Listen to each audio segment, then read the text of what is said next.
Jai Swaminarayan student. Today we are going to discuss about the most IMP questions or 2 marks that are asked in the GTU exam for the unit number 1 and 2. So today we are going to discuss about the 2 marks questions of unit 1 and 2 which are asked in the GTU exam. So the first question is, what is the full form of ALU and ALE? The full form of ALU is arithmetic and logical unit. શું પૂરું નામ છે ALU નું? Arithmetic and logical unit. The second is the ALE. The full form of the ALE is the address latch enable. ALU નું કામ શું છે? The working of the ALU is to perform the arithmetic and logical operation. And what is the ALE? ALE is used to demultiplex the address and data. The power supply of 8085 is +5 voltage. કઈ નંબરની pin ઉપર આપીએ છીએ? તો 40 નંબરની pin જે છે એના ઉપર આપણે પ્લસ VCC સપ્લાય આપીએ છીએ. આ VCC સપ્લાય કેટલા વોલ્ટેજનો છે? તો 5 વોલ્ટનો છે. અને એની ક્રિસ્ટલ ફ્રીક્વન્સી કેટલી છે? તો એની ક્રિસ્ટલ ફ્રીક્વન્સી છે 3 મેગાહર્ટ્ઝ. કેટલી છે? 3 મેગાહર્ટ્ઝ. આ ક્રિસ્ટલ ફ્રીક્વન્સી કઈ પિન ઉપર કનેક્ટ કરવાની છે? તો X1 અને X2. કઈ પિન ઉપર? X1 અને X2. કયા નંબરની પિન છે? 1 નંબર અને 2 number. The total number of flags in the flag register in the 8085. કેટલા ફ્લેગ છે? તો પહેલા તો તમને PSW આવડતું હોવું જોઈએ. What is PSW? PSW is a program status word. PSW શું છે? પ્રોગ્રામ સ્ટેટસ વર્ડ છે, જેની અંદર 8 બીટની એક પેટર્ન છે. કેટલા બીટની પેટર્ન છે? 8 બીટની પેટર્ન છે. બરાબર.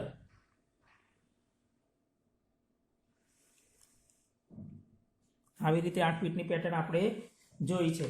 એની અંદર પહેલો ફ્લેગ શું હશે? Vote is the first flag? Remember, આ તમારે 8 બીટની પેટર્ન જીટીયુની એક્ઝામમાં પણ દોરવાની પૂછાય છે. તો ફર્સ્ટ ફ્લેગ કયો છે? Carry flag.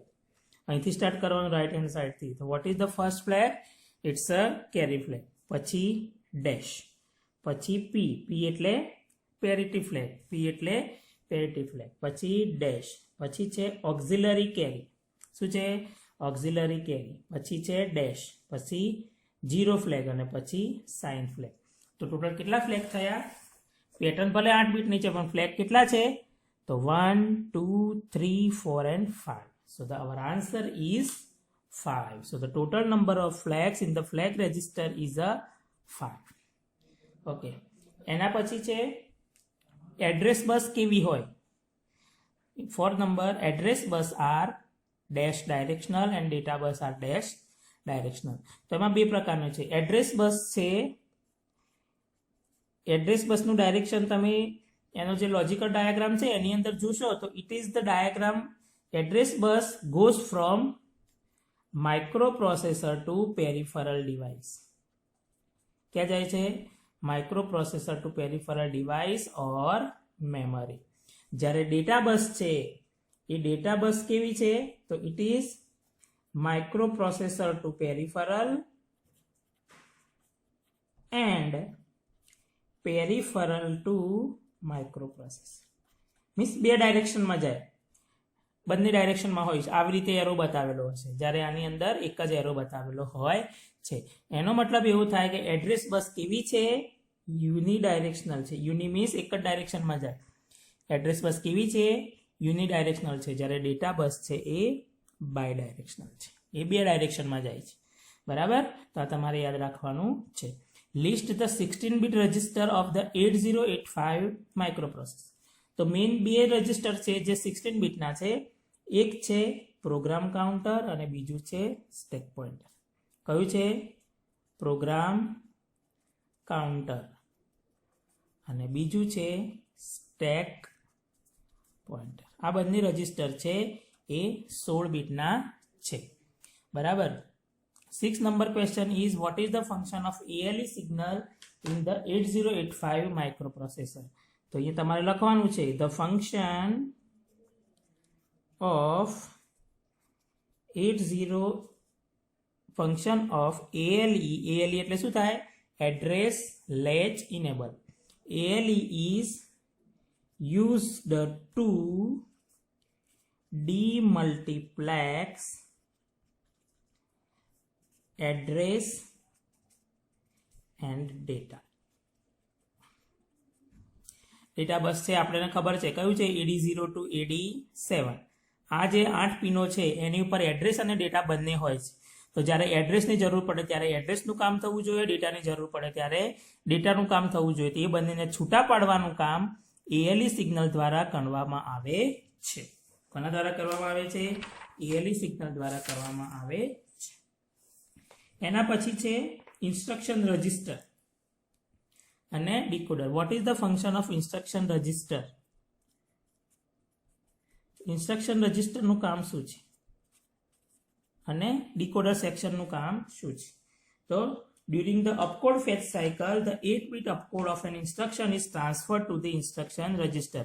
જ્યારે opcode fetch થાય ત્યારે opcode fetchની એ સાયકલ દરમિયાન opcode જે છે એ ઇન્સ્ટ્રક્શન રજિસ્ટરમાં ટ્રાન્સફર કરવામાં આવે છે. ઇન્સ્ટ્રક્શન રજિસ્ટર એનું શું કરશે? તેને સ્ટોર કરી રાખશે. એને શું કરે છે? સ્ટોર કરી રાખે છે. જ્યારે ડીકોડર શું કરે છે? It decodes the meaning of the instruction. જે અપકોડ છે એ શું છે? મીનિંગ ઓફ ઇન્સ્ટ્રક્શન છે. અપકોડ શું છે? Meaning of instruction. તો એ મીનિંગ છે એ મીનિંગનું ડીકોડિંગ કરવાનું કામ ઇન્સ્ટ્રક્શન ડીકોડર કરે છે. જ્યારે રજિસ્ટર શું કરે છે? તો રજિસ્ટર એને સ્ટોર કરી રાખે છે. શું કરી રાખે છે? સ્ટોર કરી રાખે છે. બરાબર. એના પછી છે 8th number question, list the 16-bit register of 8085 microprocessor. તો એ આપણને ખબર છે, પ્રોગ્રામ કાઉન્ટર અને stack pointer. Explain the function of 8085 pins ALE અને X1 અને X2. તો ALE નું આપણે જોઈ લીધું છે in the question number 6. What is X1 and X2? આપણે હવે જોઈશું X1 અને X2 નું કામ શું છે. તો X1 અને X2 નું કામ એ ક્રિસ્ટલ ફ્રીક્વન્સીને કનેક્ટ કરવા માટે ઉપયોગમાં લેવામાં આવે છે. Vote is the use of X1 and X2? X1 and X2 are used to in 8085 X1 and X2 are used to connect crystal oscillator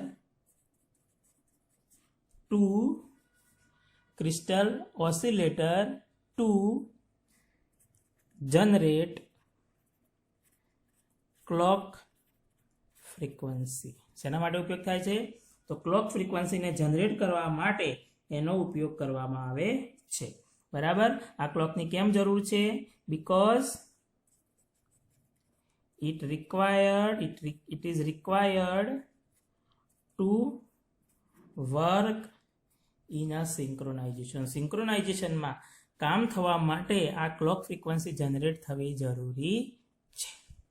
Okay, so that is the function of X1 and X2 pin. X1 અને X2 નું કામ છે. તો આ થઈ ગયા 9 question. Now what is the 10 number question? What is bus? What is bus? So what is bus? Bus is a group of lines, a group of wires which carries address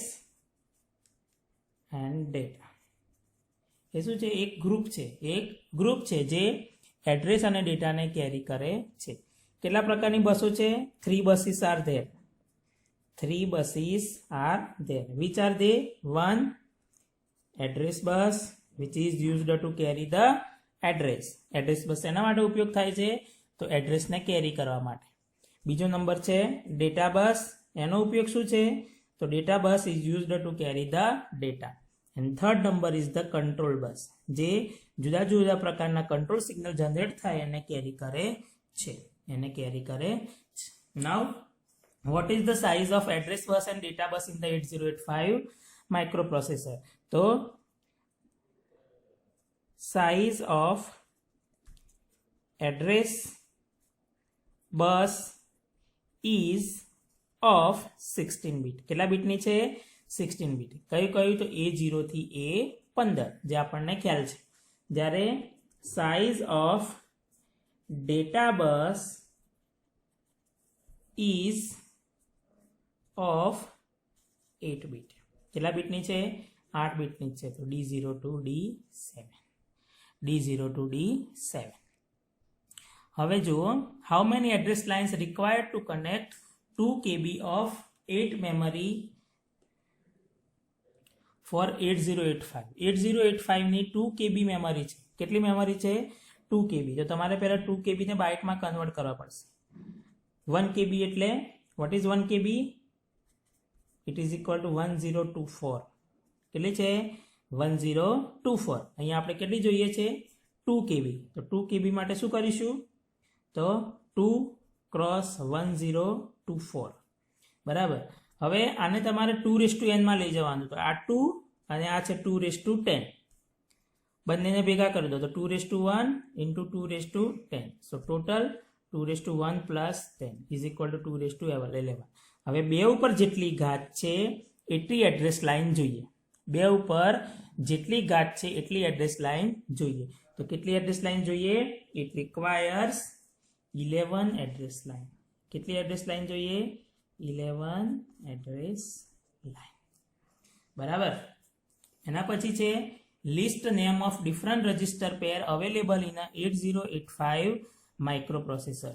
બરાબર. Different register પેરને તમારે જોવાની છે. તો આપણને ખબર છે કયા કયા રજિસ્ટર છે? તો A છે, BC, BC, D, E, H, L. આમાંથી પેર કોની છે? આ દરેક ઇન્ડિવિજ્યુઅલ 8 બીટ તરીકે કામ કરે છે. કેટલા બીટ તરીકે? 8 બીટ તરીકે. તો આ પ્રશ્ન એવી રીતે પણ પૂછાય છે કે list the name of different register available in the 8085. તો તમારે આ બધા જ લખવાના છે. બરાબર. પણ એકલા પેર પૂછે so you have to make the pair of BC, DE and H. Individually 8 બીટના છે, પણ જ્યારે ભેગા થાય ત્યારે એ 16 બીટ તરીકે કામ કરે છે. એના પછી છે what is the use of hold pin? What is the use of hold pin?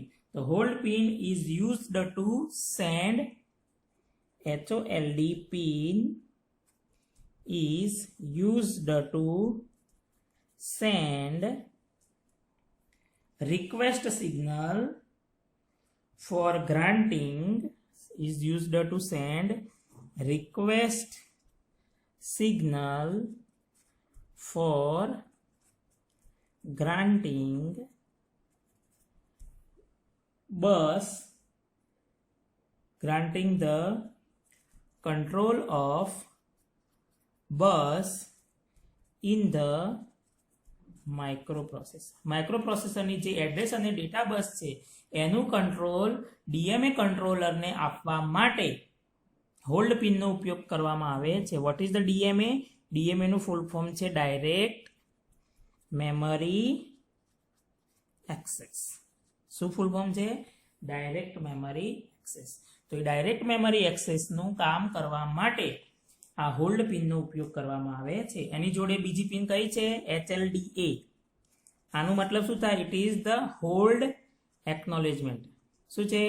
Hold acknowledgement. એટલે કે હોલ્ડ પિન શું છે? એ રિક્વેસ્ટ સિગ્નલ છે. શું છે? રિક્વેસ્ટ સિગ્નલ છે. જ્યારે હોલ્ડ એકનોલેજમેન્ટ છે એનો આન્સર છે. એનો આન્સર છે. એના પછી છે પ્રોગ્રામ કાઉન્ટરનું કામ શું છે? Vote is the use of program counter? The program counter PC. The program counter is used to store address of next instruction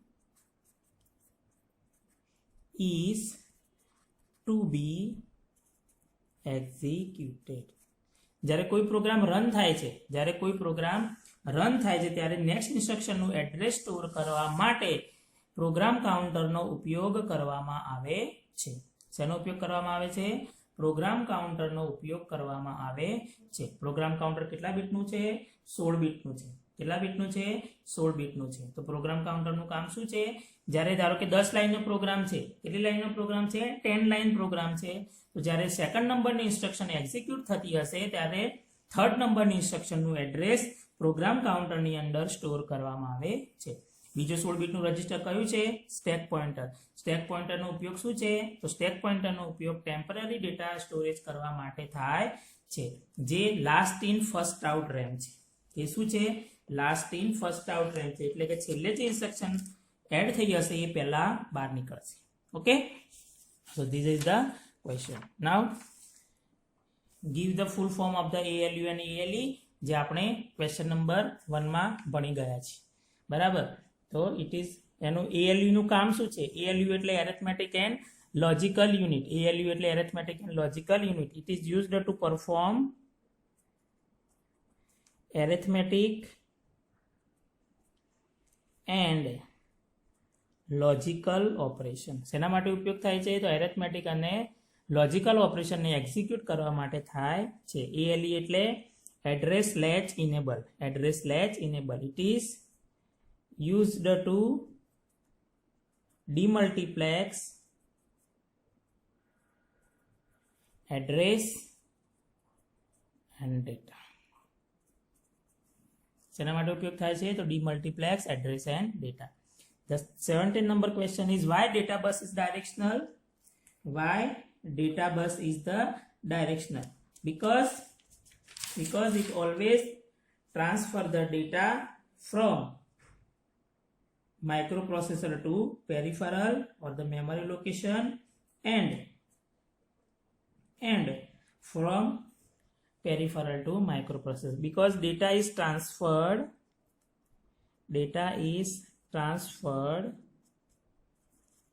into two ways. બે રીતે ડેટા ટ્રાન્સફર થાય.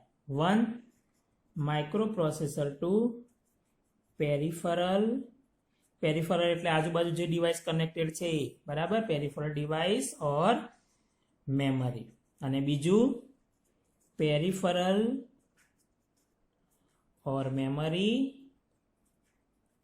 Two microprocessor. That's why data bus is the bidirectional. That's why data bus is the bidirectional. એના પછીનો question 18 નંબરનો question છે, what is the importance of ready signal? તો it is used to synchronize slower device to microprocessor. ધારો કે કોઈ એક slower device છે કે જે માઇક્રોપ્રોસેસરની સ્પીડ ઉપર કામ કરી શકતું નથી, તો એ વખતે જ્યારે સ્લોઅર ડિવાઇસ કામ કરતું હોય ત્યારે રેડી સિગ્નલ જ્યાં સુધી માઇક્રોપ્રોસેસરને તૈયાર થવાનું ના કે ત્યાં સુધી માઇક્રોપ્રોસેસર વેટ સ્ટેટમાં રહે છે. બરાબર. એટલે મીન્સ કે હાઈ હોવું જોઈએ. કેવું હોવું જોઈએ? હાઈ. બરાબર.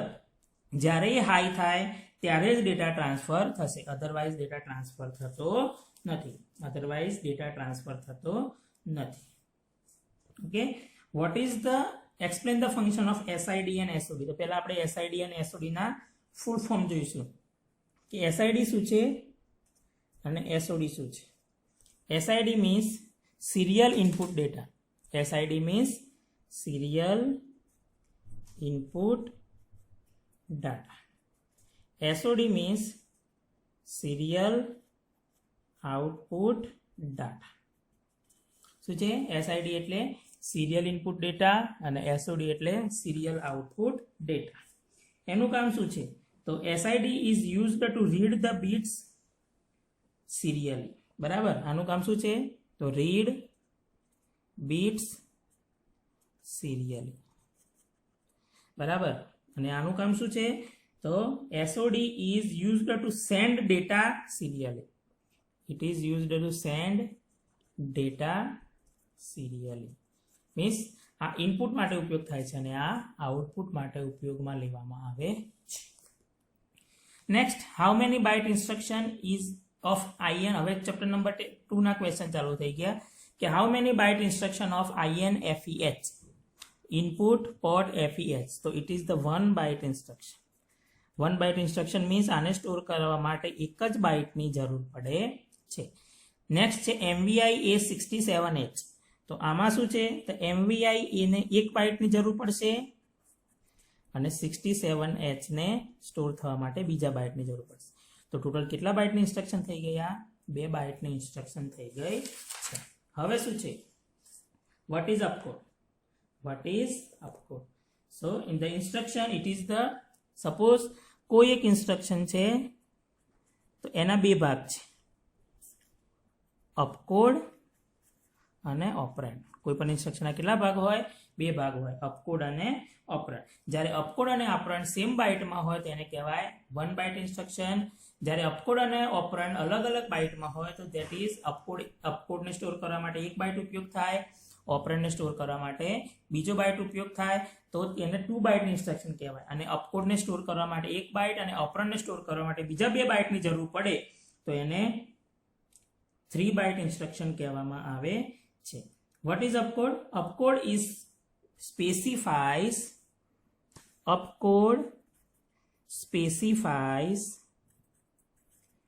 type of operation. કયા પ્રકારનું ઓપરેશન એક્ઝિક્યુટ થવાનું છે opcode ડિફાઇન કરે છે. સપોઝ કે આપણી પાસે કોઈ એક ઇન્સ્ટ્રક્શન છે move, MOV.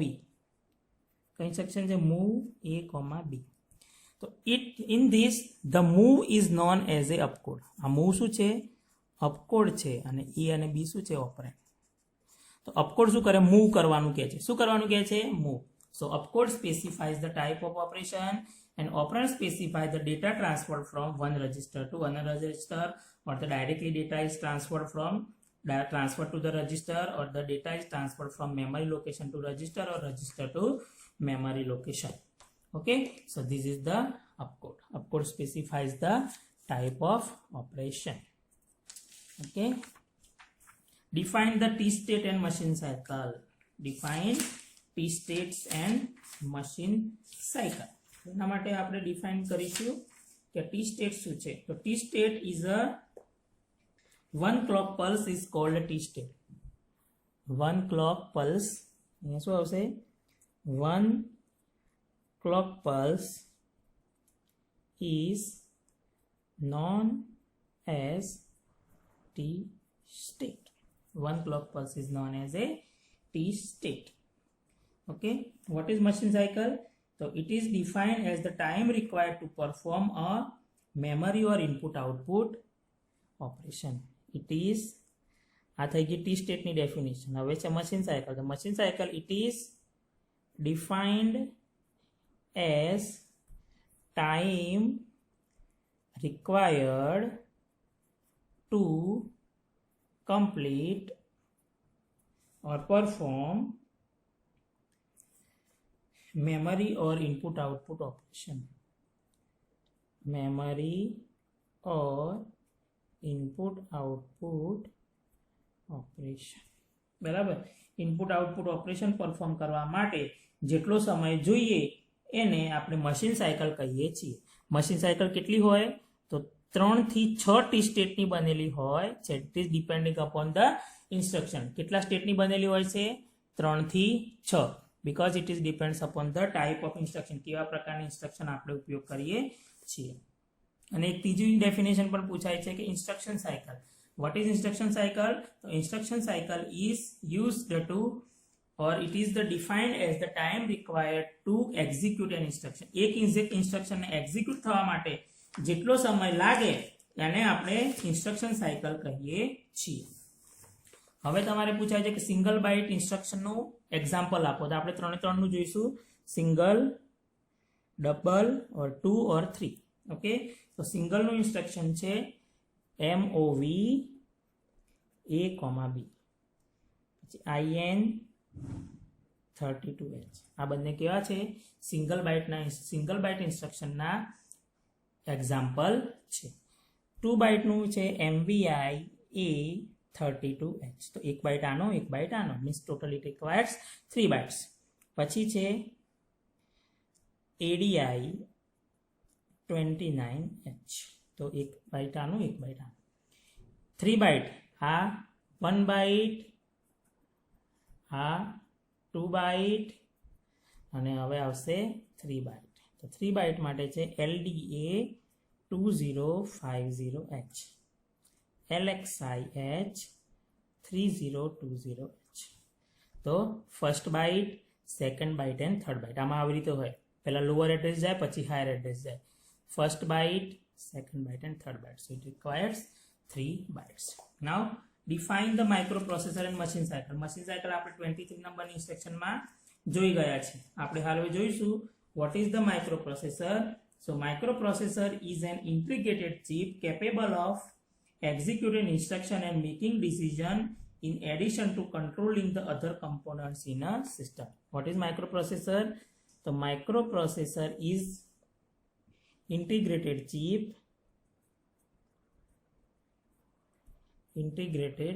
means it's a IC, integrated chip capable of executing instructions. શું કરે છે? ઇન્સ્ટ્રક્શનનું એક્ઝિક્યુશન કરે છે. તો executing the instruction and making decision to control other components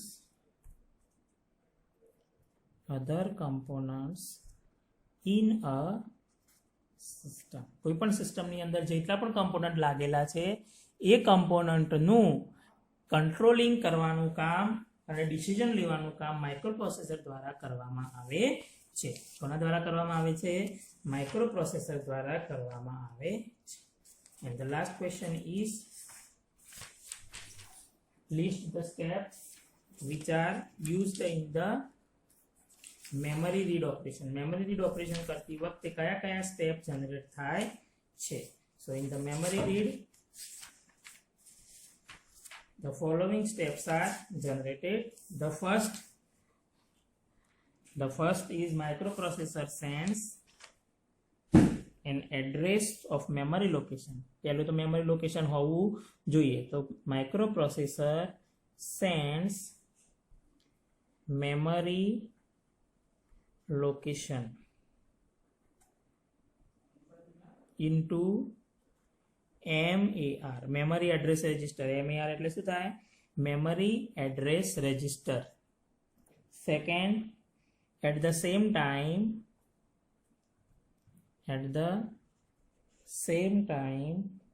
microprocessor also sends the read signal. શું મોકલશે? read signal. તો microprocessor also sends the read signal which activates memory for read. એ વખતે તરત શું મોકલે છે? રીડ સિગ્નલ મોકલે છે. તો એ રીડ સિગ્નલથી માઇક્રોપ્રોસેસર મેમરીને એક્ટિવેટ કરશે રીડ કરવા માટે. Third, memory device read the contents of memory location whose address in MAR and data stored into MBR. MBR એટલે memory buffer register. And fourth number, the microprocessor reads desired contents from MBR using databus. ડેટાબસમાં જે data store છે એ ડેટાને microprocessor read કરે. શું કરે છે? Microprocessor read કરે છે. તો this is the steps during the memory read operation. Memory read થાય ત્યારે આ સ્ટેપને એક્ઝિક્યુટ થવામાં આવે છે. ઓકે, પહેલું શું કરશે? માઇક્રોપ્રોસેસર મેમરી લોકેશન સ્ટેટ કરશે, એ સેન્ડ શેમાં થશે? મેમરી એડ્રેસ રજિસ્ટરમાં. એ જ વખતે માઇક્રો પ્રોસેસર રીડ સિગ્નલ મોકલશે, જેથી મેમરી એક્ટિવેટ થશે રીડ કરવા માટે. પછી મેમરી શું કરશે? મેમરી ડિવાઇસ, તો માઇક્રો પ્રોસેસર મેમરી એડ્રેસ રજિસ્ટરની અંદર જે મેમરી લોકેશન સ્ટોર છે એ મેમરી લોકેશન ઉપરથી ડેટાને રીડ કરી અને મેમરી બફર રજિસ્ટરમાં સ્ટોર કરે છે. એના પછી 4 નંબરના સ્ટેપમાં માઇક્રો પ્રોસેસર એનું જે ડિઝાયર્ડ કન્ટેન્ટ છે જે MBR માં પડ્યું છે એ ડેટા બસ દ્વારા રીડ કરે છે. Okay, so this is the most IMP question which are asked in the 2 marks in the GTU exam. જય સ્વામિનારાયણ.